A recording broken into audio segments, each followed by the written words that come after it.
बिस्मिल्लाहिर्रहमानिर्रहीम। जी student, unit number 5 और exercise 5.2। आज हम इसका क्वेश्चन नंबर 3 स्टार्ट करेंगे और क्वेश्चन नंबर 3 का फर्स्ट पार्ट है हमारे पास 4x² प्लस 12x प्लस 5। जी स्टूडेंट, फैक्टराइज करना है और इस तरह के जो हमारे पास क्वेश्चन है इनको फैक्टराइज करने का तरीकाकार हमारे पास मिड टर्म ब्रेक है।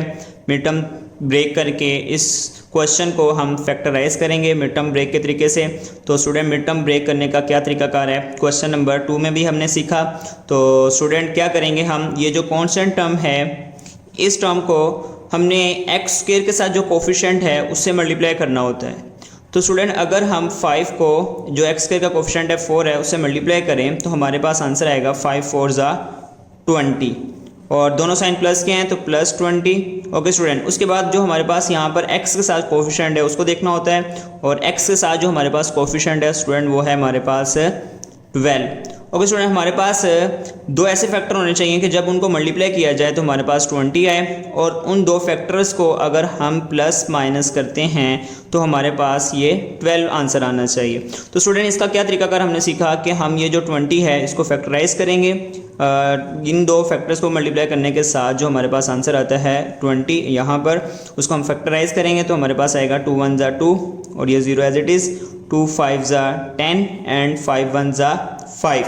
ओके स्टूडेंट, उसके बाद हमने क्या करना होता है, इन फैक्टर्स को रैंडमली चेक करना होता है और दो ऐसे फैक्टर बनाने हैं इन तीनों फैक्टर में से कि उन दो फैक्टर को मल्टीप्लाई किया जाए तो 20 आए और जब मैं उनको प्लस माइनस करूं तो हमारे पास 12 आए। तो यहाँ पर सारे साइन हमारे पास प्लस के हैं तो इसका मतलब जो वो दो फैक्टर होंगे उन दोनों को प्लस करना होगा। तो स्टूडेंट, अगर मैं यहाँ पर चेक करूँ 2 2 ज़ा 4 और ये मेरे पास 5 तो 5 4 ज़ा 20 मल्टीप्लाई करने से 20 आ रहा है। तो चेक करते हैं क्या प्लस करने से भी हमारे पास ये जो सेकंड फैक्टर है जो x के साथ है कोफिशिएंट क्या वो भी आ रहा है। तो 5 + 4 अगर करें तो हमारे पास 9 आता है। तो स्टूडेंट, इसका मतलब ये दो फैक्टर इस्तेमाल नहीं हो सकते। हम रैंडमली मज़ीद दो फैक्टर चेक करते हैं। अगर मैं स्टूडेंट 5 को 2 से मल्टीप्लाई करूँ 5 2 ज़ा 10 और यहाँ पर मेरे पास है 2। ओके स्टूडेंट, 10 2 ज़ा 20 और अगर मैं 10 में 2 प्लस करूँ तो मेरे पास आ जाएगा 12। तो इसका मतलब ये 10 और 2 ऐसे फैक्टर हैं जो कि इन दो फैक्टर को हम स्टूडेंट ये जो मिड वाला फैक्टर है इसको ब्रेक करके लिख सकते हैं। तो स्टूडेंट लिखेंगे 4x² और प्लस की टर्म पहले लिख लेते हैं प्लस 12 और साथ में x प्लस 2 और साथ में x और ये प्लस 5। ओके स्टूडेंट, उसके बाद हम इन दो टर्म का पेयर बनाएंगे और इन दो टर्म का एक ग्रुप बना लेंगे, पेयर बना लेंगे। ओके स्टूडेंट, उसके बाद इन दोनों टर्म में से हमने कॉमन देखना है। तो यहाँ पर हमारे पास x भी कॉमन है, उसके बाद यहाँ पर 4 है 10 है तो इसका मतलब हमारे पास 2 भी कॉमन आ सकता है। 2 जो है वो 4 के टेबल पे भी कम्प्लीटली डिवाइड हो जाएगा, 4 जो है वो 2 पे डिवाइड हो जाएगा और ये 10 जो है ये 2 पे कम्प्लीट डिवाइड हो जाएगा। तो 2x हमारे पास टोटल कॉमन आ जाएगा। तो स्टूडेंट 4 है, 2 हमने कॉमन ले लिया तो 4 को 2 पे डिवाइड करेंगे, 2 2 ज़ा 4 यहाँ पर आ जाएगा 2। x² है 1x पावर हमने कॉमन ले लिया तो रिमेनिंग 1x पावर आ जाएगी। प्लस हमारे पास 10 है, 2 हमने कॉमन ले लिया तो 10 को 2 पे डिवाइड करेंगे, 2 5 ज़ा 10 तो यहाँ पर हमारे पास आ जाएगा 5 और x है, x हमने कॉमन ले लिया नहीं लिखेंगे। ओके स्टूडेंट, अब इन दोनों टर्म में से हमारे पास यहाँ पर x है लेकिन यहाँ पर x मौजूद नहीं है तो नहीं कॉमन ले सकते। यहाँ पर 2 है और यहाँ पर 5 है, सेम टेबल पे ये फैक्टराइज नहीं हो रहे तो इसका मतलब यहाँ से कोई भी टर्म कॉमन नहीं आ रही। तो जहाँ पर स्टूडेंट कोई टर्म कॉमन ना आए तो वहाँ पर हम 1 कॉमन लिख सकते हैं। ओके स्टूडेंट, यहाँ पर आ जाएगा 2x + 5 as it is. Okay student, इन दोनों फैक्टर में से प्लस से पहले और प्लस के बाद हमारे पास 2x + 5 कॉमन है तो हम इनको लिख लेते हैं 2x + 5 कॉमन लिख लेते हैं। ओके स्टूडेंट, यहाँ पर ये फैक्टर कॉमन आ गया तो रिमेनिंग हमारे पास यहाँ पर 2x है, ये फैक्टर कॉमन ले लिया है तो यहाँ पर रिमेनिंग हमारे पास +1 है। जी स्टूडेंट, ये हमारा फाइनल आंसर है। बढ़ते हैं पार्ट नंबर 2 की जानिब। बिस्मिल्लाहिर्रहमानिर्रहीम। जी स्टूडेंट, बढ़ते हैं पार्ट नंबर 2 की जानिब और पार्ट नंबर 2 हमारे पास है 30x² + 7x - 15। Okay student, mid term break के तरीके से सॉल्व करेंगे। तो मिड टर्म ब्रेक करने का तरीकाकार क्या है कि कांस्टेंट टर्म को जो x² के साथ कोफिशिएंट है उससे मल्टीप्लाई करना होता है। तो स्टूडेंट 15 को हम 30 से मल्टीप्लाई करेंगे तो 15 को 30 से मल्टीप्लाई कर लेते हैं। 15 × 30 तो हमारे पास स्टूडेंट यहाँ पर आंसर आ रहा है 450। तो यहाँ पर हम लिखेंगे 450 ओके स्टूडेंट, उसके बाद यहाँ पर जो x के साथ कोफिशिएंट है वो हमारे पास 7 है। तो दो ऐसे फैक्टर फाइंड करने हैं कि उनको मल्टीप्लाई किया जाए 450 है, और उन दो फैक्टर को अगर हम प्लस माइनस करते हैं तो हमारे पास ये जो 7 है ये आना चाहिए। ये जो मिड टर्म में हमारे पास कोफिशिएंट है x का 7, तो उनको प्लस माइनस करें दो फैक्टर्स को तो हमारे पास 7 आंसर है। तो स्टूडेंट्स का तरीकाकार क्या है कि हम 450 को फैक्टराइज करेंगे। स्टूडेंट 450 को हम फैक्टराइज करते हैं, ये 2 के टेबल पर फैक्टराइज होगा। 2 2 ज़ा 4, ये 5 है, 2 2 ज़ा 4, 1 कैरी यहाँ पर 10 हो जाएगा, 2 5 ज़ा 10। ओके स्टूडेंट, लास्ट पे 5 है तो ये 2 के टेबल पर फैक्टराइज नहीं होगा, 3 के टेबल पर चेक करते हैं। 3 7 ज़ा 21, 1 कैरी 15, 3 5 ज़ा 15। अगेन स्टूडेंट 3 पे फैक्टराइज करेंगे, 3 2 ज़ा 6, यहाँ पर 1 कैरी 15, 3 5 ज़ा 15। ये स्टूडेंट 3 2 ज़ा 6, 1 कैरी 3 5 ज़ा 15। और अब हम इसको 5 पे फैक्टराइज करेंगे, 5 5 ज़ा 25 एंड 5 1 ज़ा 5। ओके स्टूडेंट, इन सब फैक्टर को हम रैंडमली चेक करेंगे और दो ऐसे फैक्टर बनाएंगे कि उन दो फैक्टर को जब मल्टीप्लाई किया जाए तो 450 आंसर है, और जब उन दो फैक्टर को हम प्लस माइनस करें तो हमारे पास जो आंसर है वो 7 है। स्टूडेंट यहाँ पर हमने एक मिस्टेक की है, वो मिस्टेक क्या है कि जब हमने 15 को 30 से मल्टीप्लाई किया तो ये 15 के साथ साइन माइनस है, तो स्टूडेंट प्लस माइनस माइनस, तो यहाँ पर हमारे पास साइन माइनस है।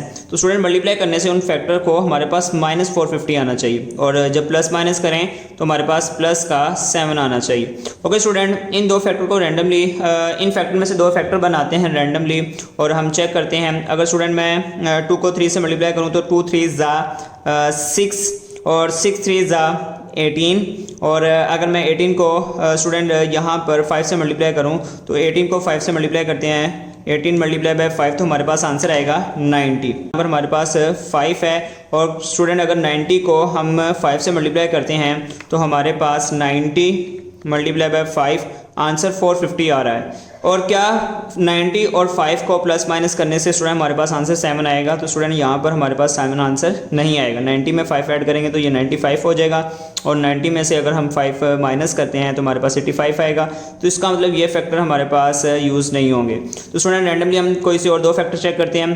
2 3 ज़ा 6 और 6 3 ज़ा 18। स्टूडेंट 2 3 ज़ा 6, 6 3 ज़ा 18। ओके स्टूडेंट, उसके बाद हम चेक करते हैं 5 5 ज़ा 25, 5 5 ज़ा 25। ओके स्टूडेंट, ये हमारे पास 18 है और 25 है, तो अगर हम 25 को 18 से मल्टीप्लाई करें तो हमारे पास आंसर आ रहा है 450। और अगर हम इनको प्लस माइनस करें तो 25 में से माइनस 18 करते हैं अगर हम स्टूडेंट, तो हमारे पास आंसर आ रहा है 7। तो स्टूडेंट ये 25 और 18 दो ऐसे फैक्टर हैं जो कि 7 को ब्रेक कर सकते हैं। तो स्टूडेंट हम लिखेंगे 30x स्क्वायर। ओके स्टूडेंट, यहाँ पर प्लस साइन है तो बड़ी टर्म के साथ हमें प्लस साइन यूज़ करना होगा, तो प्लस 25x, और साथ में हम लिखेंगे माइनस का 18x और ये माइनस 15। ओके स्टूडेंट, यहाँ पर अब हम इन दो टर्म्स का एक ग्रुप बना लेंगे और इन दो टर्म का एक ग्रुप बनाएंगे, और इन दो टर्म से हम कॉमन लेंगे तो हमारे पास इन दो टर्म में से हमारे पास जो कॉमन है वो x है, यहाँ पर x पावर 1 है, यहाँ पर x पावर 2 है, तो x पावर 1 कॉमन आ जाएगी। उसके बाद यहाँ पर 30 है और यहाँ पर 25 है, तो 5 भी हम साथ में कॉमन लेंगे। 5 एक ऐसा फैक्टर है जो इन दोनों को कंप्लीट डिवाइड करेगा। तो स्टूडेंट 30 है, 5 कॉमन लिया है तो 30 को 5 पे डिवाइड करेंगे। 5 6 ज़ा 30, यहाँ पर लिखेंगे 6। x पावर 2 है, 1 पावर हमने कॉमन ले ली है तो बाकी रह जाएगी हमारे पास x पावर 1 प्लस स्टूडेंट 25 है, 5 कॉमन ले लिया है तो 25 को 5 पे डिवाइड करेंगे। 5 5 ज़ा 25, तो यहाँ पर लिखेंगे 5, और स्टूडेंट x है, x हमने कॉमन ले लिया तो नहीं लिखेंगे, ब्रैकेट क्लोज करेंगे। ओके स्टूडेंट, यहाँ पर ये दोनों टर्म माइनस की हैं तो माइनस साइन भी कॉमन आ जाएगा, और उसके बाद हमारे पास यहाँ पर 18 है और यहाँ पर 15 है, तो 3 एक ऐसा फैक्टर है जो इन दोनों को कंप्लीट डिवाइड कर सकता है। 3 कॉमन ले लेते हैं। ओके स्टूडेंट, दोनों माइनस की टर्म है, दोनों प्लस की हो जाएंगी। यहाँ पर 18 है तो 3 कॉमन ले लिया है तो 18 को 3 पे डिवाइड करेंगे। 3 6 ज़ा 18, यहाँ पर लिखेंगे 6 और साथ में x। माइनस की टर्म है, प्लस की हो जाएगी। 15 है तो 3 कॉमन ले लिया हुआ है तो 15 को स्टूडेंट 3 पे डिवाइड करेंगे। 3 5 ज़ा 15, तो यहाँ पर हमारे पास आ जाएगा 5। ओके स्टूडेंट, इन दोनों फैक्टर में से एक माइनस से पहले और एक माइनस के बाद हमारे पास 6x प्लस 5 एक ऐसा फैक्टर है जो कि कॉमन लिखा जा सकता है, तो हम लिखेंगे 6x प्लस 5, इनको कॉमन ले लेते हैं इस फैक्टर को, और यहाँ पर ये फैक्टर कॉमन आ गया है तो यहाँ पर हमारे पास रिमेनिंग है 5x। 6x plus 5 student factor हमने कॉमन ले लिया तो रिमेनिंग यहाँ पर हमारे पास है माइनस का 3। जी स्टूडेंट, उम्मीद है आपको समझ आ चुकी होगी। बढ़ते हैं पार्ट नंबर 3 की जानिब। बिस्मिल्लाहिर्रहमानिर्रहीम। जी स्टूडेंट, बढ़ते हैं पार्ट नंबर 3 की जानिब। और पार्ट नंबर 3 हमारे पास है 24x² माइनस 65x और प्लस का 21। तो स्टूडेंट मिड टर्म ब्रेक करनी है, तो उसके के लिए तरीकाकार है कि ये जो कांस्टेंट टर्म है इसको हमने ये जो x² के साथ कोफिशिएंट है इससे मल्टीप्लाई करना है। तो स्टूडेंट 21 को हम 24 से मल्टीप्लाई करेंगे, तो 21 मल्टीप्लाई बाय 24, तो हमारे पास आंसर आ रहा है 504। ओके स्टूडेंट, यहाँ पर लिखेंगे 504 और दोनों साइन प्लस के हैं तो प्लस का 504, और यहाँ पर हमारे पास है माइनस का 65, तो यहाँ पर लिख लेते हैं -65। ओके स्टूडेंट, दो फैक्टर ऐसे फाइंड करने हैं कि उनको मल्टीप्लाई किया जाए तो हमारे पास 504 आए, और जब हम उनको प्लस माइनस करें तो हमारे पास माइनस का 65 आए। तो स्टूडेंट इसके लिए तरीकाकार क्या है कि हम क्या करेंगे, 504 को फैक्टराइज करेंगे। तो स्टूडेंट 504 को फैक्टराइज कर लेते हैं, तो ये हमारे पास 2 के टेबल पे फैक्टराइज होगा। 2 2 ज़ा 4 और यहाँ पर 1 कैरी, ये 10, 2 5 ज़ा 10 और यहाँ पर 4 है, 2 2 ज़ा 4। ओके स्टूडेंट, ये अब अगेन 2 के टेबल पे फैक्टराइज होगा। 2 1 ज़ा 2, 2 2 ज़ा 4, 1 कैरी, 2 6 ज़ा 12। ओके स्टूडेंट, अगेन 2 के टेबल पे फैक्टराइज करेंगे। 2 6 ज़ा 12, 2 3 ज़ा 6, लास्ट पे 3 है स्टूडेंट। अब हम 3 पे फैक्टराइज करते हैं। 3 2 ज़ा 6, 3 1 ज़ा 3, अगेन स्टूडेंट 3 पे फैक्टराइज हो रहा है। 3 7 ज़ा 21 एंड लास्ट स्टूडेंट हमारे पास आ जाएगा 7 1 ज़ा 7। ओके स्टूडेंट, इन सब फैक्टर को हमने रैंडमली चेक करना है, मल्टीप्लाई करना है, और दो ऐसे फैक्टर बनाने हैं कि जब उन दो फैक्टर को मल्टीप्लाई किया जाए तो प्लस का 504 आए, और जब उन दो फैक्टर को हम स्टूडेंट प्लस माइनस करें तो हमारे पास जो आंसर है वो माइनस का 65 आना चाहिए। तो स्टूडेंट चेक करते हैं, हम दो फैक्टर बनाते हैं। तो स्टूडेंट 2 2 ज़ा 4 और 4 2 ज़ा हमारे पास हो जाएगा स्टूडेंट 8, और यहाँ पर स्टूडेंट 3 3 ज़ा 9, और 9 को अगर हम 7 से मल्टीप्लाई करते हैं तो 63। तो स्टूडेंट हमारे पास 63 और 8 अगर हम मल्टीप्लाई करते हैं दो फैक्टर्स को, इन दो फैक्टर को 63 मल्टीप्लाई बाय 8, तो हमारे पास आंसर आता है 504। और क्या स्टूडेंट इनको प्लस माइनस करने से 65 आंसर आ रहा है। तो स्टूडेंट अगर हम 63 में 8 प्लस करते हैं तो हमारे पास आंसर आता है 71, और अगर हम स्टूडेंट इस 63 में से 8 माइनस करते हैं तो हमारे पास आंसर आएगा 55। तो जबकि हमें चाहिए माइनस का 65, तो इसका मतलब स्टूडेंट ये दो फैक्टर हमारे पास यूज़ नहीं हो सकते। तो हम रैंडमली कोई और दो फैक्टर चेक करते हैं। तो स्टूडेंट 2 2 ज़ा 4 और 4 2 ज़ा 8 और 8 3 ज़ा 24, तो यहाँ पर हम लिख लेते हैं 24, और ये हमारे पास 7 3 ज़ा 21। ओके स्टूडेंट, 21 एंड 24, तो स्टूडेंट 21 मल्टीप्लाई बाय 24 हमारे पास आंसर आ रहा है 504। ओके स्टूडेंट, अगर हम 21 में 24 को ऐड करते हैं, 21 प्लस 24, तो हमारे पास आंसर आ रहा है स्टूडेंट 45। तो इसका मतलब स्टूडेंट हमारे पास ये जो दो फैक्टर हैं ये भी इस्तेमाल नहीं हो सकते। जी स्टूडेंट, हम रैंडमली कोई और दो फैक्टर चेक करते हैं, और यूँ स्टूडेंट यहाँ पर हम मल्टीप्लाई करें अगर 3 3 ज़ा 9, ये स्टूडेंट 3 3 ज़ा 9, और यहाँ पर हम लिख लेते हैं 9। ओके स्टूडेंट, इन दो फैक्टर को मल्टीप्लाई कर लिया। अब हम मल्टीप्लाई करते हैं 7 2 ज़ा 14, और 14 को अगर हम 2 से मल्टीप्लाई करते हैं तो 14 2 ज़ा 28, और 28 को स्टूडेंट अगर हम 2 से मल्टीप्लाई कर लेते हैं तो हमारे पास आएगा 56। ओके स्टूडेंट, 9 एंड 56 को अगर हम चेक करते हैं तो 9 और 56 को अगर हम स्टूडेंट मल्टीप्लाई करें, 56 मल्टीप्लाई बाय 9, तो हमारे पास आंसर आ रहा है 504। और अगर स्टूडेंट 56 में से 9 हम माइनस करें तो ये फैक्टर छोटा हो जाएगा, जबकि हमें माइनस का 65 चाहिए। तो हम इनको प्लस करके देखते हैं, 56 प्लस 9, तो हमारे पास आंसर आ रहा है 65। ओके स्टूडेंट, इन दोनों फैक्टर को अगर हम प्लस करते हैं तो हमारे पास 65 आ रहा है, और अगर इनको हम मल्टीप्लाई करते हैं तो हमारे पास 504 आ रहा है। और यहाँ पर साइन माइनस का है, तो इसका मतलब इन दोनों फैक्टर्स के साथ हमें माइनस साइन यूज़ करना होगा। तो माइनस माइनस प्लस, तो यहाँ पर माइनस साइन बड़ी टर्म का, और हमारे पास आ जाएगा 65। तो स्टूडेंट इन दो फैक्टर को हम यूज़ करेंगे, और यहाँ पर हम लिखेंगे 24x² माइनस का 65 है, तो हम लिखेंगे माइनस बड़ी टर्म पहले लिख लेते हैं, minus 56x and minus 9x, और ये प्लस का 21। ओके स्टूडेंट, इन दो फैक्टर टर्म का हम एक पेयर बना लेते हैं, और इन दो टर्म का एक पेयर बनाएंगे। तो यहाँ से स्टूडेंट हमारे पास जो कॉमन आ रहा है वो x² है, और यहाँ पर x है, तो x कॉमन आ जाएगा एक तो हमारे पास, और यहाँ पर 24 है और 56 है। तो स्टूडेंट 8 एक ऐसा फैक्टर है जो इन दोनों को कंप्लीट डिवाइड कर सकता है।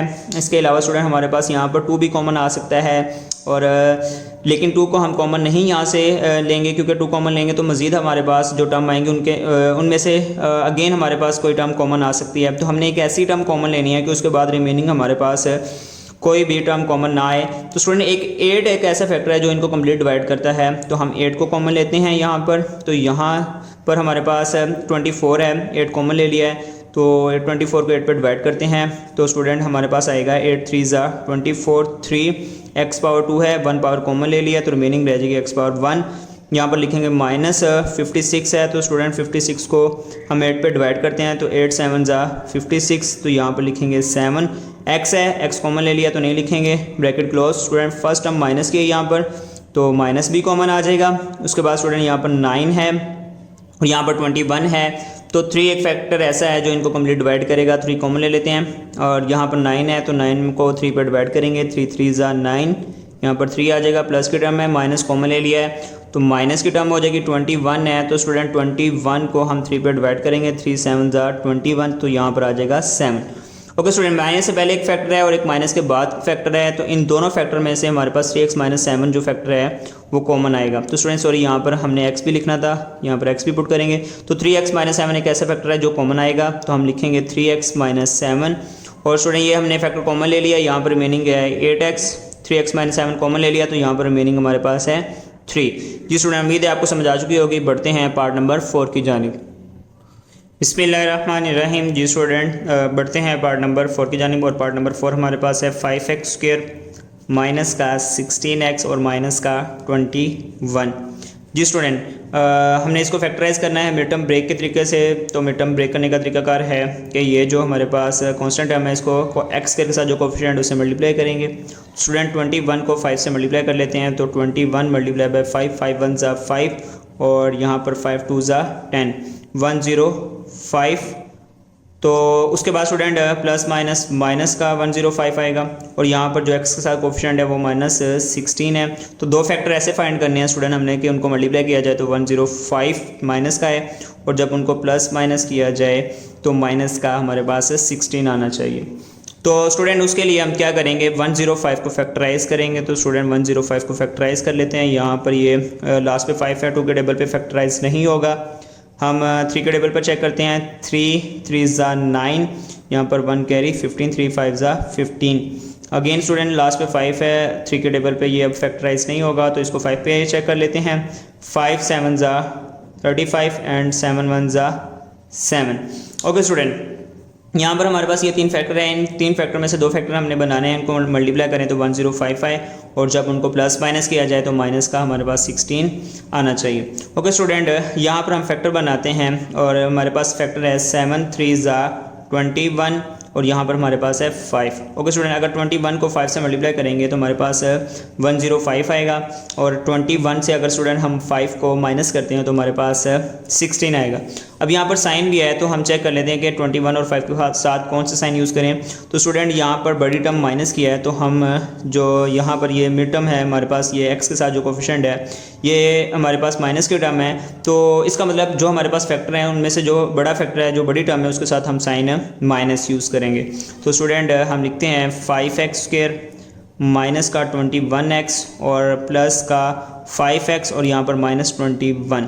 ओके स्टूडेंट, इन 2 टर्म का एक फैक्टर बनाते हैं और इन 2 टर्म का एक फैक्टर बनाते हैं। इन दोनों टर्म में स्टूडेंट हमारे पास 5 है और 21 है, सेम टेबल पे फैक्टर नहीं, ये डिवाइड नहीं हो रहे, तो ये कॉमन नहीं हम ले सकते। इसके बाद x² है, x है, तो यहाँ से हमारे पास x कॉमन आ जाएगा, और रिमेनिंग यहाँ पर हम लिखेंगे 5x। x पावर 2 थी तो 1 पावर कॉमन ले लिया, remaining 1 power minus student x common ले लिया, और यहाँ पर हमारे पास आ जाएगा 21। ओके स्टूडेंट, 5x है और माइनस का 21 है। इन दोनों फैक्टर में से हमारे पास कोई भी ना तो कोई हमारे पास वेरिएबल कॉमन आ रहा है, और ना ही कोई हमारे पास कोफिशिएंट और कांस्टेंट टर्म कॉमन आ रही है। तो हम यहाँ पर कुछ भी कॉमन नहीं है, तो कॉमन 1 लिखेंगे, और यहाँ पर रिमेनिंग हमारे पास 5x - 21 एज इट आ जाएगा। ओके स्टूडेंट, प्लस से पहले एक फैक्टर है, प्लस के बाद एक फैक्टर है। इन दोनों फैक्टर में हमारे पास 5x - 21 कॉमन है, तो 5x - 21 को हम कॉमन लिख लेते हैं, और रिमेनिंग हमारे पास आ जाएगा x + 1। जी स्टूडेंट, उम्मीद है आपको समझ आ चुकी होगी। Thank you.